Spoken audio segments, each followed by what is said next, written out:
everyone, my name is Agnieszka Rudnicki.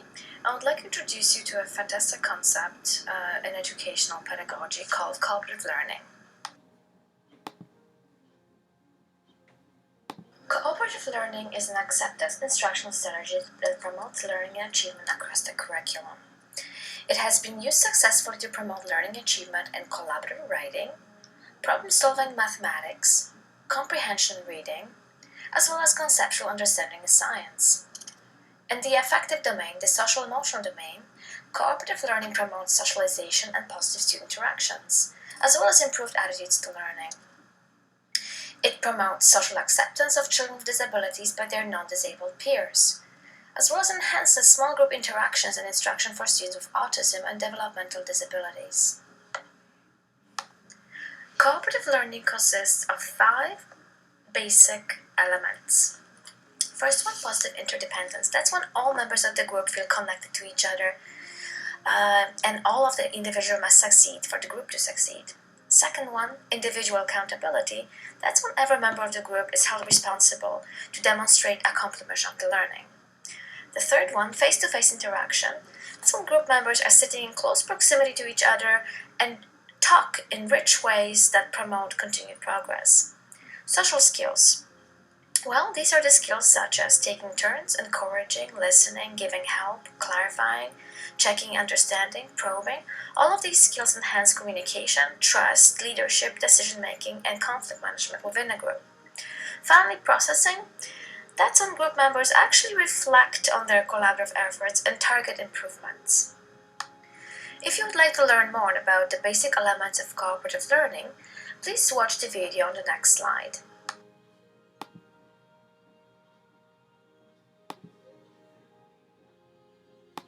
Very few instructional practices have been more successfully implemented in the past 60 years than cooperative learning.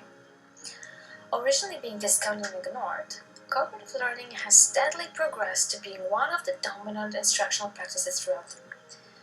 Cooperative learning is now being utilized in schools and universities throughout most of the world in every subject area, all the way from preschool through graduate school and adult training programs. The success of cooperative learning is largely based on having a very clear theoretical foundation, so social interdependence theory, as well as hundreds of validated research studies that really point the way for teachers to have with practical guidelines on how to proceed. Social interdependence theory exists when the outcomes of individuals are affected by their own and others' action. There's 2 types of social interdependence, one is positive and one is negative.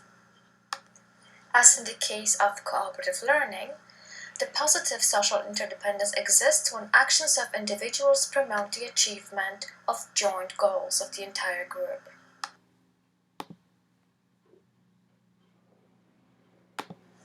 Please have a look at all the benefits of cooperative learning when it is implemented effectively in a classroom. For the years, Johnson & Johnson and Heidelberg have developed 3 specific classroom applications of cooperative learning. These are formal, informal, and base groups.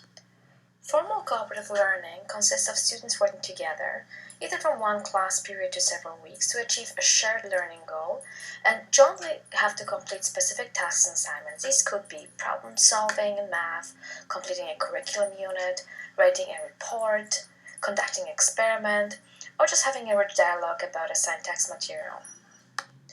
When students are engaged in formal cooperative learning structures, teachers must do the following: make a number of pre-instructional decisions, explain the task as well as positive interdependence, so goals are both academic and social, monitor students' learning and intervene if the groups are having difficulty, as well as evaluate students' learning and help students process how well their group function. Informal cooperative learning consists of having students work together to achieve a joint learning goal that is temporary, so that could last from a few minutes to one class period.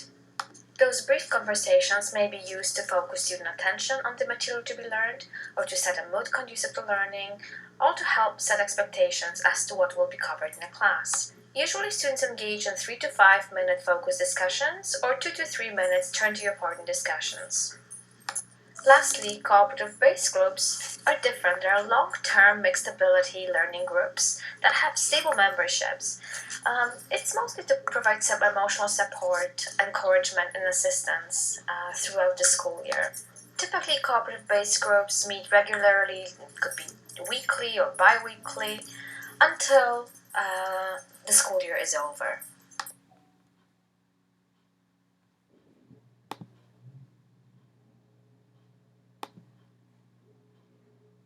On this slide, I'm presenting you with selected studies of cooperative learning structures, specifically for students with learning disabilities. Please have a look at your own pace before you proceed to the next slide.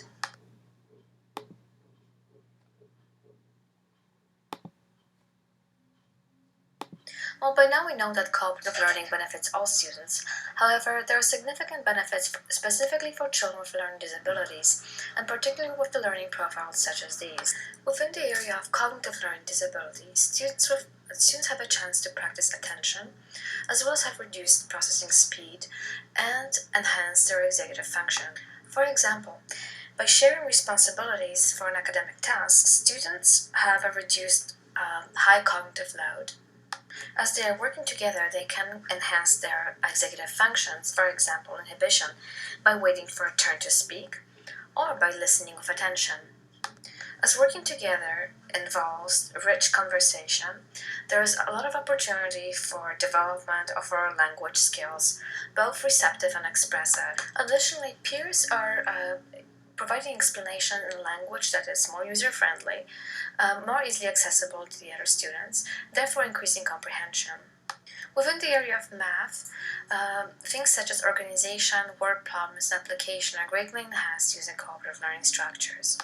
When students challenge each other reasoning and conclusions, as well as take perspective of others, they explore different points of view, thus greatly enhancing their critical thinking skills such as reasoning, commitment to the task, and selective use of information for the group.